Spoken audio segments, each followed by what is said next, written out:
మరి సాధారణంగా ఎన్నికలు మీరు ముఖ్యంగా పంచాయతీ ఎన్నికలు కానీ మున్సిపల్ ఎన్నికలు కానీ చూస్తే అధికారంలో ఉన్న పార్టీకి ముఖ్యంగా ఇంకో 2-3 ఏళ్ళు ఉండే అవకాశం ఉన్నప్పుడు అధికారంలో కొనసాగే అవకాశం ఉన్నప్పుడు మరి ఇది అధికార మార్పిడి కోసం జరిగేది కాదు కదా అనే ఆలోచన ఈ మధ్యన దేశవ్యాప్తంగా ప్రజల్లో కనబడతా ఉన్నది. కానీ దానికి భిన్నంగా తెలంగాణలో మీరు చూసినట్టయితే మొన్న పంచాయతీ ఎన్నికల్లో 2 ఏళ్ళు తిరగకముందే కాంగ్రెస్ పార్టీకి ప్రజలు బుద్ధి చెప్తూ దాదాపు 40% గ్రామ పంచాయతీలు బీఆర్ఎస్ పార్టీ కట్టబెట్టారు. పోనీ ముఖ్యమంత్రి గారు లెక్క ప్రకారం తీసుకున్నా, ఆయన బయటకు వచ్చి కూర్చొని ప్రెస్ల మీద చెప్పిన లెక్క ప్రకారం చూసుకున్నా ఆయన సహజంగానే మా తక్కువ చేసి చెప్తాడు కాబట్టి 32% అక్కడ ముఖ్యమంత్రి గారి లెక్క ప్రకారం కూడా మాకు సర్పంచుల్లో ప్రజలు గెలిపించారు. 4000 పైచిలకు గ్రామాల్లో మా సర్పంచులు గెలిచారు.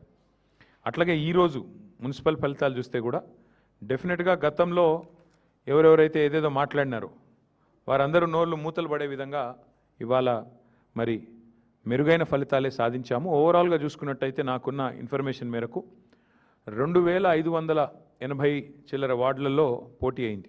మొత్తం 117 మున్సిపాలిటీలు కార్పొరేషన్ కలిపి 2580+ వార్డ్స్లో మరి ఎన్నిక జరిగితే బీఆర్ఎస్ నాకున్న ఈ నిమిషానికి ఉన్న రిపోర్ట్ ప్రకారం దాదాపు 730 దాకా మాకు ఇప్పటికే ఫలితాలు వచ్చినాయి. ఇంకొక 10-15 పెరిగితే పెరగవచ్చు. ఓవరాల్గా 740-750 దాకా వస్తాయి వార్డులు అనేది మా అంచనా.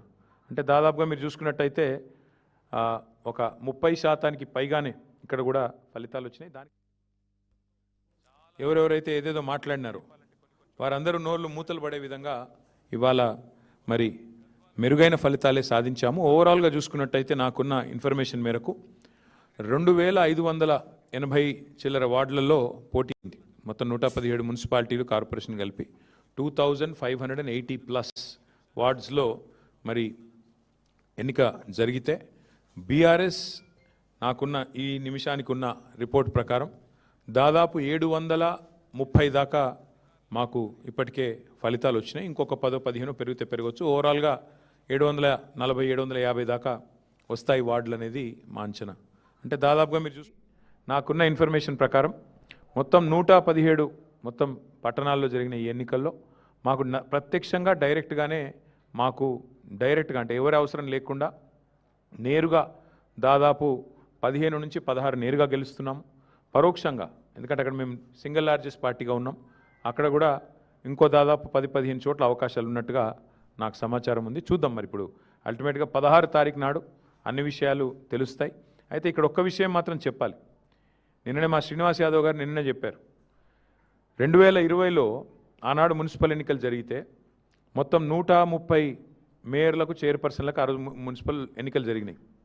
టీఆర్ఎస్ పార్టీ ఆ రోజు డైరెక్ట్గా 122 టీఆర్ఎస్ గెలిస్తే మున్సిపాలిటీలు అదేవిధంగా కార్పొరేషన్లు, కాంగ్రెస్ 4 గెలిచింది, బీజేపీ 2 గెలిచింది, ఎంఐఎం 2 గెలిచింది. ఇది ఆ రోజు లెక్క 2020.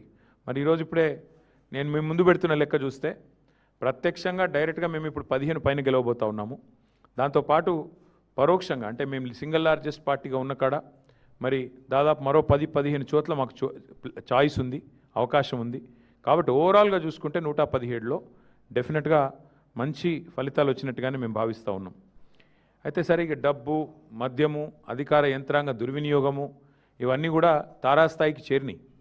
చూస్తూ ఉన్నారు, మీరు కూడా చూస్తున్నారు. ఇప్పుడు మీరు కూడా టీవీలలో మీరు కూడా స్క్రోలింగ్లు ఇచ్చారు, మీరు కూడా వీడియోలు ఇచ్చారు. చాలా చోట్ల మరి పెద్ద ఎత్తున విస్తృతంగా అధికార దుర్వినియోగం కూడా జరిగింది. అయినప్పటికీ ఓటర్లు మాత్రం భయపడకుండా బయటకు వచ్చి ఓటేసినందుకు వారికి కూడా మేము ధన్యవాదాలు చెప్తా ఉన్నాం. సరే అక్రమాల ద్వారా ఇక మొదలుపెట్టినారు ఆల్రెడీ. బేరాలు, బేరసారాలు, ఎత్తుకుపోవడాలు, పోలీసులను పంపించి బెదిరించడాలు ఇవన్నీ మొదలైనవి ఆల్రెడీ రాష్ట్ర వ్యాప్తంగా.